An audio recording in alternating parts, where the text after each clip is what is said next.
Hi, ഇന്നത്തെ വീഡിയോയിലൂടെ ചെയ്ത് കാണിക്കുന്നത് നമ്മുടെ നീക്ക് വരും സംഭവിക്കുന്ന പരിക്കുകളെ കുറിച്ചാണ്. മാർഷൽ ആർട്സ് പ്രാക്ടീസ് ചെയ്യുന്നവർക്ക് പലപ്പോഴും അവരെ പിടികൂടാറുള്ള പരിക്ക് എന്നുള്ളത് അതല്ലെങ്കിൽ നീ എന്നുള്ളതാണ്.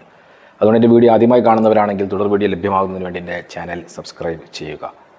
ഇന്ന് ഞാൻ പരിചയപ്പെടുത്തുന്നത് ഫ്രണ്ട് കിക്ക് ചെയ്യുമ്പോൾ നിങ്ങൾക്ക് എങ്ങനെയാണ് പരിക്കുകൾ സംഭവിക്കുന്നത് എന്നുള്ളതാണ്. ഷോട്ടക്കൻ കരാട്ടെ പരിചയപ്പെടുത്തുന്ന മൈഗിരി എന്ന കിക്കാണ് ഞാനിവിടെ ഇന്ന് നിങ്ങൾക്ക് കാണിച്ചു നൽകുന്നത്.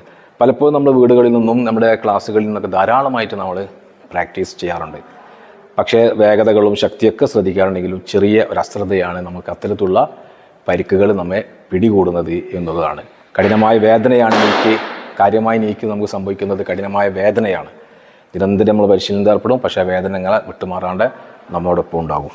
വീടുകളിൽ നിന്നായാലും ശരി, ക്ലാസ്സുകളിൽ നിന്നാലും ശരി, നമ്മൾ കിക്കിന് വേണ്ടി നമ്മൾ ഈ പൊസിഷനിൽ നിൽക്കും. ആ സമയത്ത് നമ്മുടെ പറഞ്ഞു കഴിഞ്ഞാൽ ഫ്രണ്ട് കിക്ക് ചെയ്യാനുള്ളത്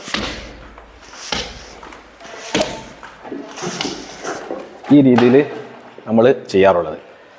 പക്ഷേ ഇതിൽ സംഭവിച്ച് നമ്മുടെ ഈ വളരെ വേഗത ഉണ്ട് അല്ലേ, ശക്തി ഉപയോഗിച്ചിട്ടുണ്ട്. നമ്മുടെ ഈ ആളുകളെ പലപ്പോഴും സാധാരണക്കാർ ചവിട്ടുന്ന ഈ രീതിയല്ല നമ്മൾ ഉപയോഗിച്ചിട്ടുള്ളത്.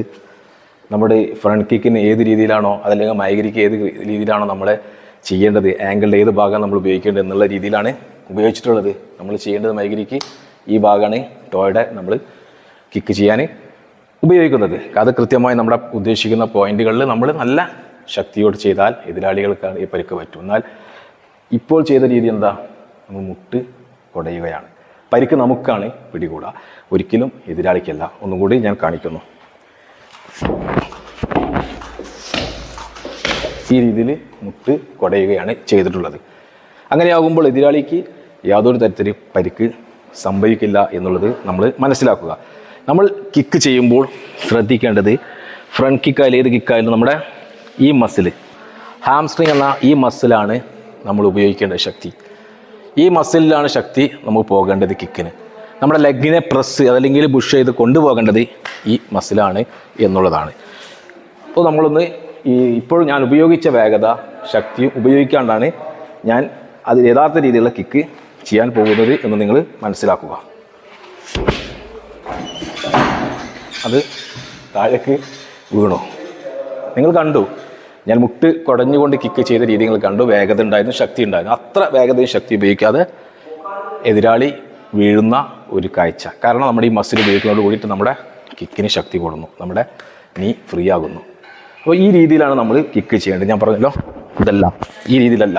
ഇത് നമ്മൾ മുട്ട് കുടയുന്ന രീതിയാണ്.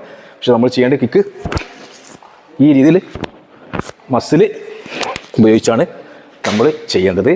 അതുകൊണ്ട് നമ്മുടെ പരിശീലനത്തിൽ സജീവമായി ഏർപ്പെടുക, അശ്രദ്ധയില്ലാതെ നമ്മൾ പരിശീലിക്കുക. നമ്മുടെ ശരീരം പരിക്കിൽ നിന്ന് മോചനം നേടുക. കരുത്തും ശക്തിയും വേഗതയിൽ നമുക്ക് ചെയ്യാൻ സാധിക്കുക. കൃത്യതയും വ്യക്തതയുമായി പരിശീലനത്തിൽ ഏർപ്പെടാൻ എനിക്കും നിങ്ങൾക്കും സാധിക്കട്ടെ. അടുത്ത വീഡിയോയുമായി നമുക്ക് വീണ്ടും കാണാം. ബായ്.